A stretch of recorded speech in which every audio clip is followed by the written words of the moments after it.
Alright, so today we are going to be covering the Romanian deadlift. It is one of the primary hip hinge movements that I like to prescribe, and it's going to be a movement that I really like people to learn before we move on to a conventional or sumo deadlift. Um, the hip hinge motion that's enforced in the Romanian deadlift is one of the most important movements that we can go through in the gym. It's going to be primarily posterior chain dominant, so pretty much going to be focusing on everything from the lower back erector spinae muscles and the glutes as well as the hamstrings. The RDL is also a great exercise for teaching and implementing proper breathing and bracing mechanics for the core, which are also going to be very important in anyone's lifting career. One of the most important things that we can do to prevent injury and help strengthen our core and protect our lower back. I have most folks start out learning the RDL with a kettlebell.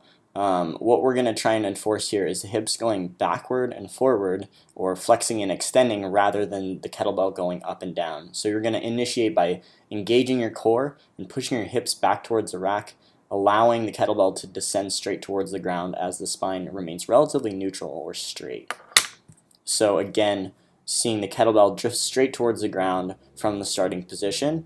Again, we're really trying to make sure we have a neutral spine, and we should stop and come back up, initiate the concentric, but when our knuckles drift slightly below our knees or we're feeling a deep stretch on the hamstrings. So pretty common mistake here is to squat the movement where the knees are going too far forward and your hips drift too low. It's going to be too quadricep dominant, reminiscent of a conventional deadlift, but it's not going to tax the hamstrings enough.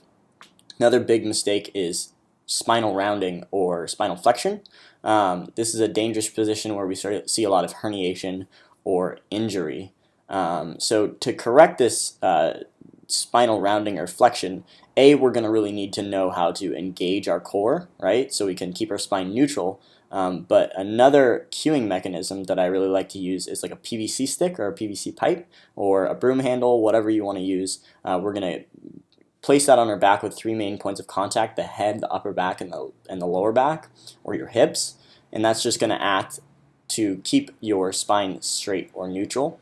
If you're having trouble with that, just try to maintain those points of contact while doing the movement, while doing the Romanian deadlift. Just cueing through that, especially if you have a hard time, just cue through about 10 or 20 of those in between sets, and that will help you develop the ability to straighten out your spine. Finally, if we're having trouble with the squatting of the RDL, or our hips going too far forward, knees going too far forward, hips not going far back enough, I like to take a band, loop it around the rack, and then loop it around your hips. This is going to be a feeling of your hips being pulled backwards, which will help you get a better path of movement, really hips back, hips forward the entire time. So once we feel comfortable with a kettlebell Romanian deadlift, we're going to move on to a barbell Romanian deadlift. A few key points here. Number one is that at the top my body is straight and aligned all the way from my shoulders to my ankles. A common mistake is hyperextension of the lower back, or pushing the hips too far through and leaning back a little bit. That's going to be unfriendly to your lower back. And again, my primary objective is to drive my hips back while controlling the bar. It's descending directly over my shoelaces and pausing slightly below my knees when I feel a deep stretch in my hamstrings, and it stays right below my shoulders. A couple of other important tips. You want to think of bending the bar in half before you initiate the movement. If you watch my shoulder blades, they're really staying tight.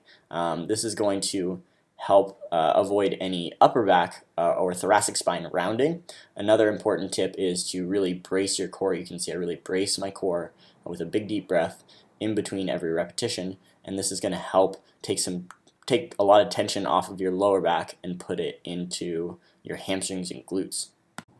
Thank you guys so much for watching. Any questions, please drop them in the comments below, and stay tuned for more videos coming soon.